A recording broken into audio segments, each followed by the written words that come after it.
What's up, everybody? We're back today with Jakub from Reaping Asmodea. We're going to try the 3 Chord Private Barrel Cask Strength.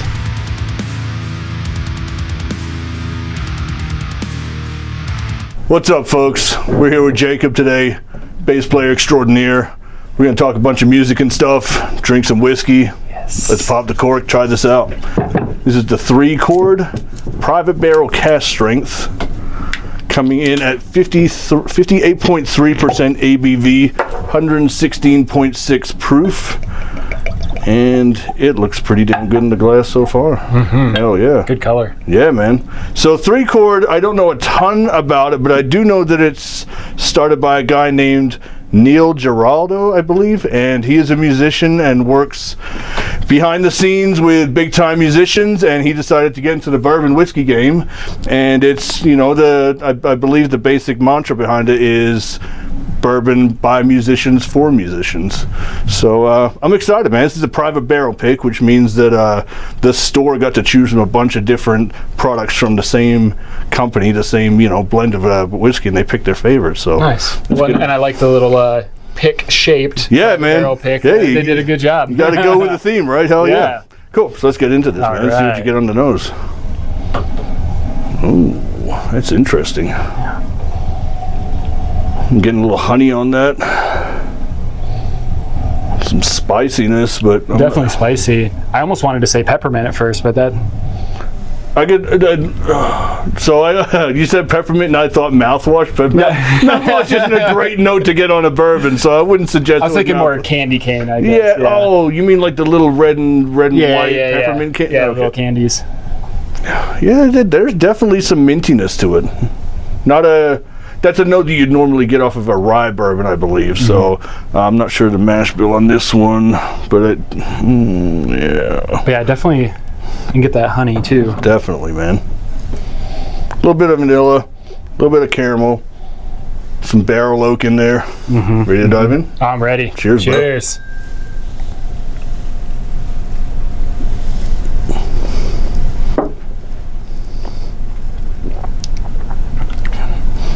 Yeah, that is smooth. At 116.6 proof, that is pretty darn smooth, man.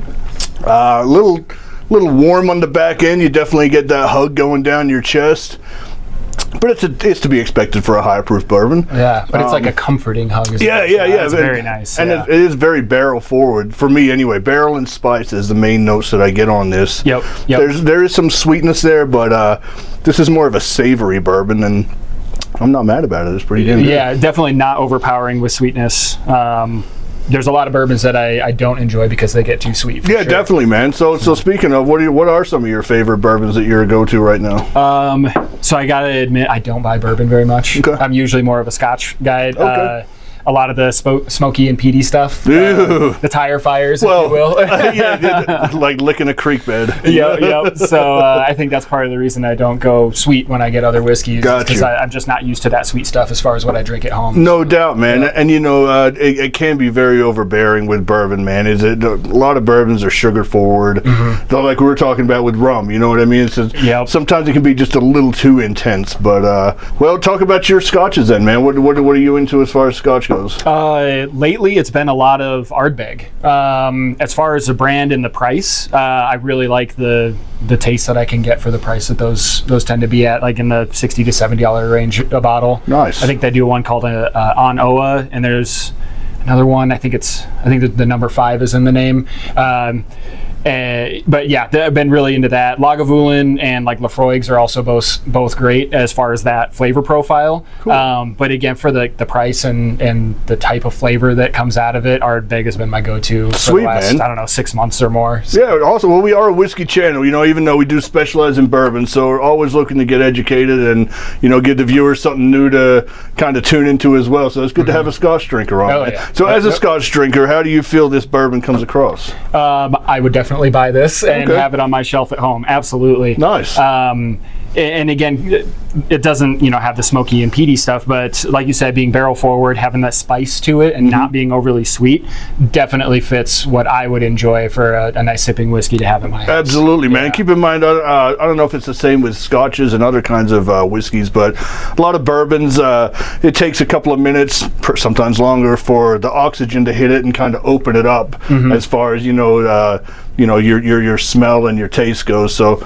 right now, even just being out of the glass for a couple of minutes, it's smelling a little sweeter. So it definitely is starting to take on the typical bourbon profile. But with that spice and that savory note, man, I'm really kind of digging this one. Yeah, that last sip had a little more sweetness to it, but I still don't think it's overly sweet by any means. Awesome. It's still very, very nice. Good call. Yeah. Well, let's get into the music, dude. All right.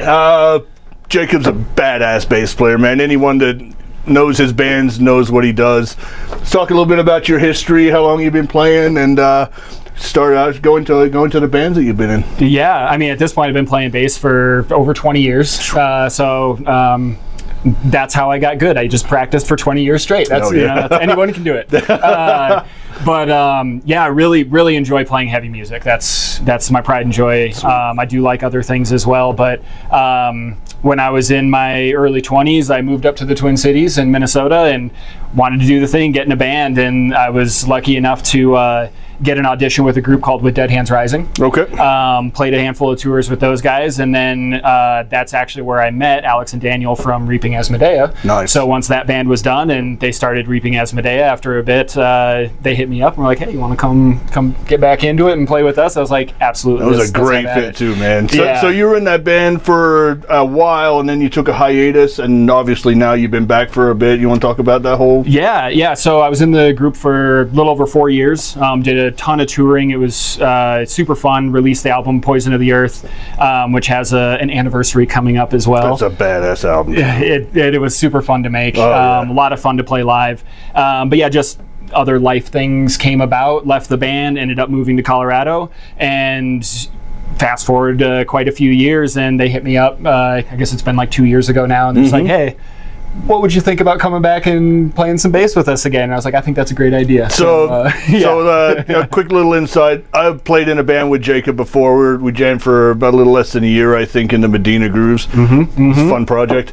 But when Jakub told me that Reaping had hit him back up to rejoin, I just instantly got excited, dude, because that's where I discovered Jakub. In fact, I think it was the Bodies and Barrels video that I discovered you, but it was the Cannibal Corpse covers that you did that I was just like, I gotta hit this guy up, man. And if the planets just aligned, you were moving to Colorado, we needed a bass player, and things happened, and it was awesome, dude. It was a bunch of fun, dude. Oh yeah, that was one of the coolest, just out of the blue Facebook messages I've ever gotten. Like, "Hey, I heard you moved to Denver. I need a bass player. You're not in Reaping anymore. What are you doing?" It's like, I'll come jam. Hell so yeah. It worked out perfectly. The rest is history. I had only been here like a few months at that point. Yeah, you're pretty fresh. Perfect timing for me to get in and good call, man. What other bands have you been messing with the last few years in?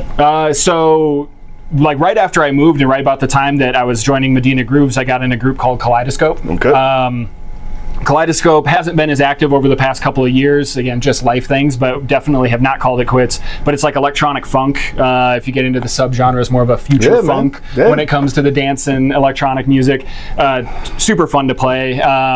And then the members of that group and myself and another guy started a jam band over the COVID era because we were all like, restless a little bit. Yeah, bored cabin fever. Yeah, so that's called Friendly Faces. Again, hasn't been as active over the past year or so, just because of life and other bands, taking precedent on things. But we do plan on playing at least one show in 2025 with Kaleidoscope. Cool. And then more active has been Saved by Ruin. That's they're another fun band, man. Classic Denver band. But yeah, myself and another ex-Medina Grooves member, Gustavo. Yep. So we joined that band to play guitar. My wife plays drums in that group, and it's a lot of fun.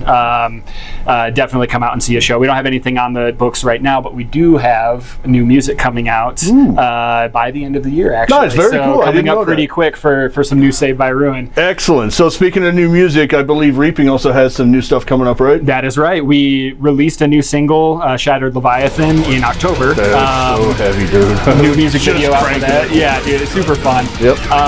And so that was the first song that I got to be recorded on since the Poison of the Earth days. So very exciting for me as well. And that's also with a new vocalist for Reaping Asmodee. I did notice that. Now, did you go to they're in Arizona, right?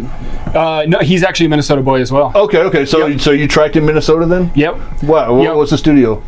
So I did my work in transient audio, and it's one of my good friends, Mike Byrne, amazing engineer. And I think Alex did most of his guitars on his own. Daniel went to, brain fart, can't remember the name of the drum studio that he went to, but a lot of my friends that play drums in the Twin Cities have gone to that same studio. It's amazing for drums. It's awesome. There's some video of him tracking on social media for Shattered Leviathan, and may have just tracked a new single that we're working on.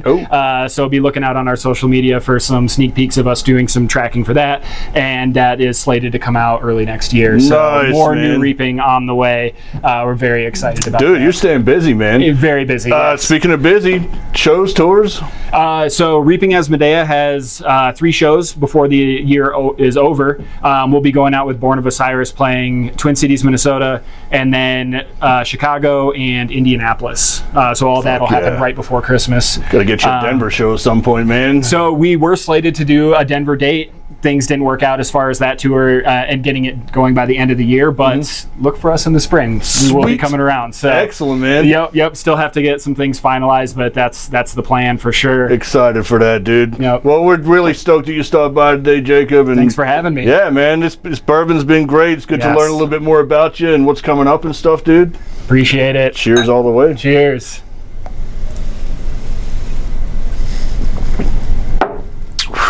That's good shit. We're back with a little bonus Rotten Roulette. Forgot to have Jacob spin the wheel and see what he comes up with today. Black is shit shot, red is pour of the day, green is your choice of the house. Get the spin. All right. See where this lands. I will warn you, I drink a lot of cheap whiskey as well. Especially in the band bus, we do a lot of bottom shelf. So this might not be as bad for me as for some others. So speaking of bottom shelf, yep, and here we go. Landed on here black.